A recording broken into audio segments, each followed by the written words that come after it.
परम पूज्य आदरणीय ज्ञान सागर जी महाराज, मंच पर उपस्थित सभी हमारे पूज्य आचार्यगण, मुनिगण और इस समारोह के अध्यक्ष श्री गजराज जैन गंगवाल जी, प्रतिष्ठाचार्य आदरणीय पंडित धनराज जी जैन और इस क्षेत्र के लोकप्रिय सांसद डॉक्टर सत्यपाल सिंह जी, श्री सुशील कुमार जी जैन और इस कार्यक्रम के विशिष्ट अतिथि इंजीनियर श्री अरुण जी जैन, श्री केशी जैन, श्री विनय कुमार जैन, श्री महेंद्र कुमार जैन और इस समारोह में उपस्थित मेरे सभी सम्मानित बहनों एवं भाइयों। बहनों भाइयों, मेरा जब स्वागत किया जा रहा था और साथ ही साथ प्रवीण जी और महेंद्र जी जैसे लोग इस तीर्थ स्थल पर मेरे पधारने के कारण मेरे प्रति आभार व्यक्त कर रहे थे, तो सचमुच मुझे हर्ष की अनुभूति नहीं हो रही थी।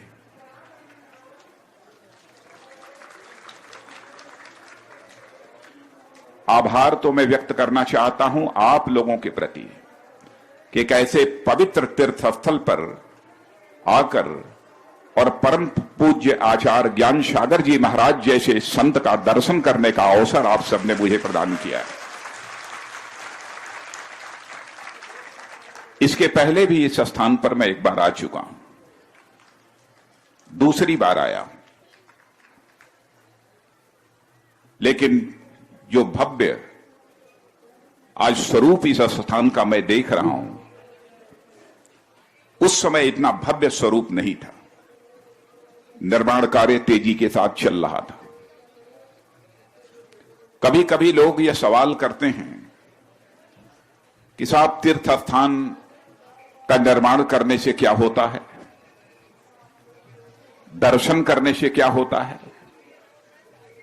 संत और महात्माओं का आशीर्वाद मनुष्य के जीवन में फलीभूत होता है, इसके पीछे वैज्ञानिक आधार क्या है, ऐसे सब सारे सवाल पूछे जाते हैं। लेकिन मैं भी विज्ञान का छात्र रहा हूं और बहनों भाइयों, मैं कह सकता हूं यदि गणित की छोटी छोटी समस्याओं का समाधान यदि आस्था और विश्वास के आधार पर हो सकता है, तो मनुष्य के जीवन की समस्याओं का आधार भी आस्था और विश्वास के ही आधार पर हो सकता है। और मेरे जीवन का अनुभव है कि जिसके अंदर आस्था और विश्वास अथवा श्रद्धा की कमी रहती है, उसका जीवन कभी भी सार्थक नहीं हो सकता है। और मैं जैन धर्म के बारे में अच्छी तरह मैं जानता हूं। मैंने बहुत अधिक तो नहीं, लेकिन थोड़ा बहुत इसे समझने की मैंने कोशिश की है। आजकल कभी कभी तथाकथित प्रगतिशील यह प्रश्न खड़ा करते हैं कि जब 21वीं सदी में सारा विश्व विज्ञान और तकनीक की दृष्टि से इतना तेजी के साथ आगे बढ़ रहा है, तो इस जैन धर्म की प्रासंगिकता क्या है। जो जैन धर्म बराबर सदाचरण की बात करता है और मुक्त की बात करता है, तो इसकी प्रासंगिकता क्या रह गई है। शायद उन्हें इस बात की जानकारी नहीं है कि भारत की संस्कृति यह विश्व की श्रेष्ठतम संस्कृति है और इस भारत की संस्कृति का अनमोल रत्न यदि मैं किसी को मानता हूं तो जैन धर्म को ही अनमोल रत्न मानता हूं।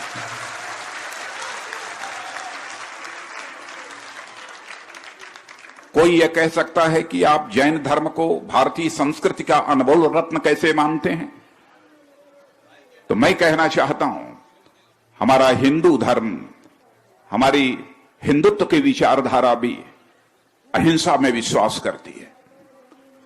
लेकिन अहिंसा की इस विचारधारा को पराकाष्ठा तक ले जाने का काम यदि किसी धर्म ने इस विश्व में किया है तो वह केवल जैन धर्म ने किया है।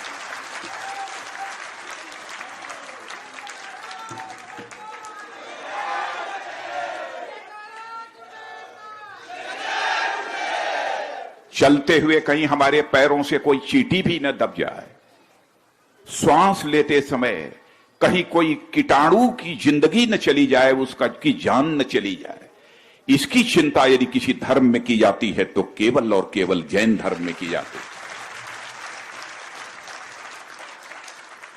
लेकिन मुझे बेहद आश्चर्य होता है उस समय जब यह कहा जाता है कि हिंदू धर्म यह जैन धर्म से पूरी तरह से अलग है। बहनों भाइयों, मैं आपसे ही यह सवाल पूछना चाहता हूं कि आप किसी विषय में डिग्री हासिल कर लें, बैचलर डिग्री हासिल कर लें, मास्टर की डिग्री हासिल कर लें और उसके बाद डॉक्टरेट की डिग्री हासिल कर लें, तो क्या आप यह कहेंगे कि बैचलर डिग्री और मास्टर डिग्री डॉक्टरेट की डिग्री से अलग है? तो मैं ये कहना चाहता हूं कि यदि हिंदू धर्म हिंसा के मामले में यदि यह मास्टर डिग्री है तो अहिंसा के मामले में डॉक्टरेट की यदि कोई डिग्री यदि है तो हमारा यह जैन धर्म है। इसलिए एक दूसरे के यह पूरक हैं, एक दूसरे से इन्हें कभी अलग नहीं किया जा सकता, लेकिन जानबूझकर एक इस प्रकार का वातावरण सर्वत्र पैदा करने की कोशिश की जाती है। और लोग जब प्रासंगिकता पर सवाल खड़ा करते हैं कि जैन धर्म की प्रासंगिकता क्या है, तो मैं उनसे पूछना चाहता हूं, क्या आपको इस बात की जानकारी नहीं है? भारत ही नहीं बल्कि विश्व के विद्वानों ने भी, और एक विद्वान की तो मैं यहां पर चर्चा करना चाहूंगा, पढ़े लिखे लोगों को इस बात की जानकारी होगी, अमेरिका का सैमुअल हटिंगटन, जिसने क्लैश ऑफ सिविलाइजेशन करके एक पुस्तक लिखी है, उसमें यह लिखा है एक सभ्यता विश्व की दूसरी सभ्यता को हड़प लेना चाहती है। जातिगत संघर्ष तेजी के साथ केवल भारत में ही नहीं बल्कि विश्व में बढ़ रहे हैं, हिंसा बढ़ रही है। कोई यह कहेगा कि हिंसा को यदि हम रोकना चाहते हैं तो हिंसा का रास्ता अपनाकर ही उसे रोका जा सकता है, चाहे उग्रवादी घटनाएं हों, चाहे आतंकवादी घटनाएं हों, चाहे माओवादी घटनाएं हों, केवल हिंसा का रास्ता अपनाकर ही उसे रोका जा सकता है। मैं मानता हूं कि आप तात्कालिक सफलता प्राप्त कर सकते हैं, लेकिन वैचारिक स्तर पर हिंसा के भाव को जड़मूल से उस व्यक्ति को समाप्त करने के लिए सचमुच सर्वथा सार्थक यदि कोई धर्म है तो धर्म हमारा जैन धर्म है, जो बराबर अहिंसा का संदेश देता है। यदि आप सब वैचारिक स्तर पर भी उसमें परिवर्तन लाना चाहते हैं तो इसी से संभव हो सकता है। बल के प्रयोग से तात्कालिक सफलता आपको हासिल हो सकती है। शायद आप में से बहुत सारे लोगों को इस बात की जानकारी नहीं होगी कि आज हमारा यह संगठित राष्ट्र जो हमको दिखाई दे रहा है, हम कहते हैं बड़े गौरव के साथ कि हम भारत के नागरिक हैं, श्रेष्ठ भारत के नागरिक हैं, अखंड भारत के नागरिक हैं। ये कैसे हैं? आज के 24 साल पहले आचार्य चाणक्य के दिशा निर्देशन में सम्राट चंद्रगुप्त मौर्य का राज तिलक हुआ था और भारत राष्ट्र का संगठित स्वरूप पहली बार यदि भारतवासियों को देखने को मिला है तो आज के 2400 वर्ष पहले सम्राट चंद्रगुप्त मौर्य के काल में ही मिला है। और उस सम्राट चंद्रगुप्त मौर्य के संबंध में आप सबको जानकारी होगी, उनका भी राज्याभिषेक हुआ था तो जैन पद्धति से ही उस सम्राट चंद्रगुप्त मौर्य का राज्याभिषेक हुआ था।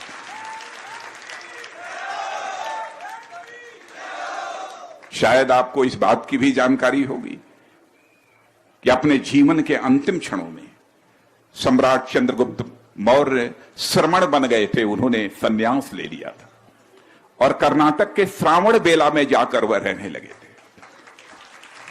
कर्नाटक के श्रावण बेला में जाकर वह रहने लगे। यह कहां मिलेगा? यहां तो मनुष्य कभी सत्ता के सिंहासन पर भी बैठ जाता है तो जब तक प्राण न चले जाएं तब तक, बल्कि प्राण चले जाने के बाद भी सत्ता के सिंहासन से चिपके रहना चाहता है। यह त्याग सर्वस्व अपना न्यौछावर कर देने का भाव यह धर्म देता है, तो हमारा यह जैन धर्म देता है। और सचमुच मैं आभार व्यक्त करना चाहता हूं अपने आदरणीय पंडित धनराज जी जैन के प्रति और अपने मित्र इंजीनियर अरुण जैन के प्रति भी। बहुत व्यस्तता थी। इन लोगों ने कहा कि नहीं चलना चाहिए। मैंने कहा चलना तो मैं चाहता हूं। तो आज कार्यालय का दिन होने के बावजूद, वर्किंग डे होने के बावजूद, मैंने फैसला किया कि आज के दिन मैं गृह मंत्रालय का काम छोड़ दूंगा, लेकिन मैं इस समारोह में भाग लेने के लिए निश्चित रूप से जाऊंगा।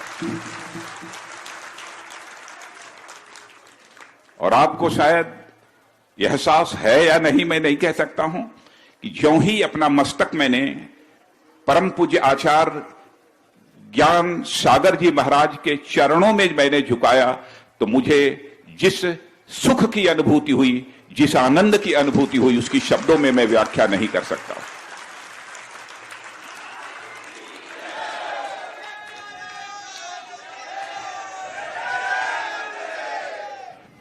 अहिंसा में छोटे मन का व्यक्ति कभी विश्वास नहीं कर सकता। अहिंसा का रास्ता अपनाने के लिए मन बड़ा चाहिए। और हमारे अटल जी भी कहा करते थे, छोटे मन से कोई बड़ा नहीं हो सकता और टूटे मन से कोई खड़ा नहीं हो सकता।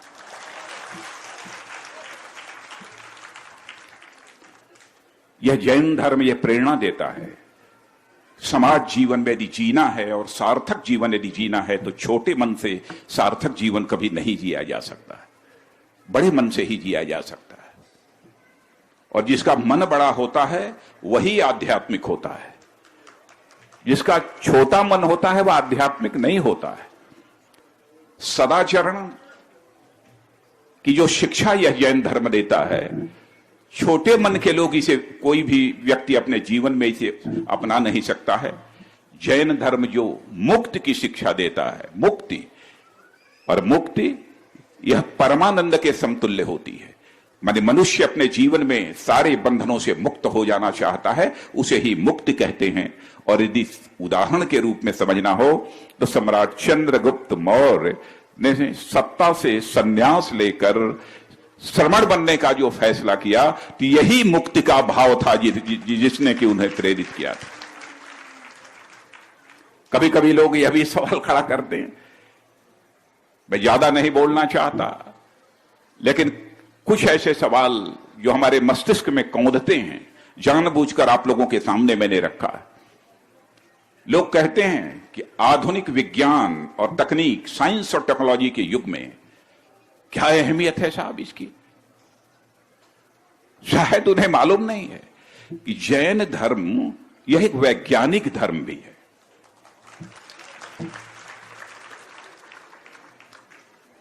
और मैं परम पूज्य आचार्य ज्ञान सागर जी महाराज से अनुरोध करूंगा कि यदि मुझसे कोई त्रुटि हो तो तुरंत आप संशोधन कर देंगे उसको।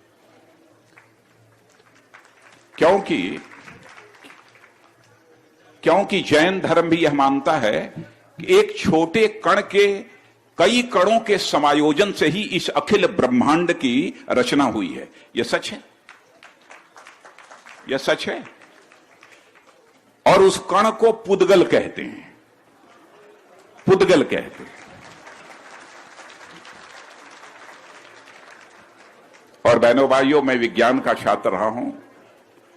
जो भी थोड़ी बहुत जानकारी है उस आधार पर मैं कह सकता हूं और आपको याद दिलाना चाहता हूं, पढ़े लिखे नौजवानों को, कि यूरोप की सर्न लैबोरेटरी ने, सर्न प्रयोगशाला ने यूरोप की 2012 में उसने स्वयं इस हकीकत को स्वीकार किया है 2012 में। और जैन धर्म ने तो पता नहीं कितने हजार वर्ष पूर्व कह दिया था, मैं नहीं कह सकता। 2012 में उन्होंने स्वीकार किया कि यह ब्रह्मांड जो बना है, जो होल यूनिवर्स यह बना है, वो एक छोटे कण के कारण बना है। छोटे कणों के समायोजन से ही यह पूरा ब्रह्मांड बना है। यह जाकर आज का विज्ञान स्वीकार करता है। अंग्रेजी में सामान्यतः यदि कहना है तो मैं कह सकता हूं कि भारत के जो पुराने कॉस्मिक कैलकुलेशंस जो हुआ करते थे और आज के मॉडर्न साइंस के जो कॉस्मिक कैलकुलेशंस हैं, ये दोनों में पूरी तरह से तालमेल हमको देखने को मिलता है। अद्भुत यह जैन धर्म। केवल ऐसा नहीं है कि समारोह में आने के कारण ही मैं प्रशंसा कर रहा हूं। यदि मुझे औपचारिकता निभानी पड़ती तो वह भाषण देने की क्या कला होती है, वर्षों से राजनीतिक क्षेत्र में हूं, उस कला का ही मैं प्रयोग मैंने हृदय की गहराइयों से अपने भावों की अभिव्यक्ति की है।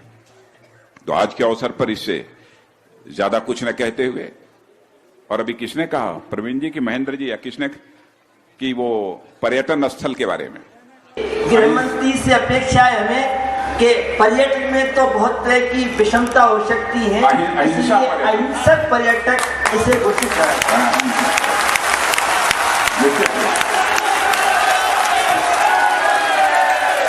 वैसे यदि हमारा विभाग होता तो मैं इसी समय घोषित करके चला जाता, लेकिन मैं जानता हूं कि यदि मैं कहूंगा तो शायद मेरी बात टलेगी नहीं।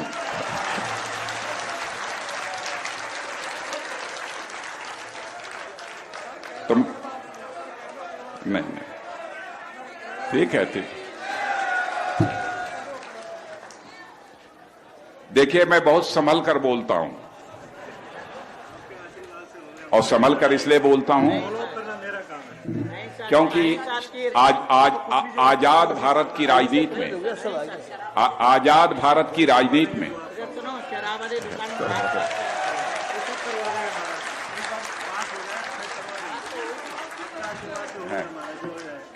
मैं क्यों संभल कर बोल रहा हूं, इसलिए बोल रहा हूं कि आजाद भारत की राजनीति में जब से चुनावी सिलसिला इसे हिंदुस्तान में प्रारंभ हुआ है, नेताओं ने जितने वादे किए हैं, यदि आंशिक रूप से भी वादों को पूरा कर दिया होता तो हमारा आज यह भारत दुनिया का सबसे धनवान भारत बन गया होता, ताकतवर भारत बन गया होता।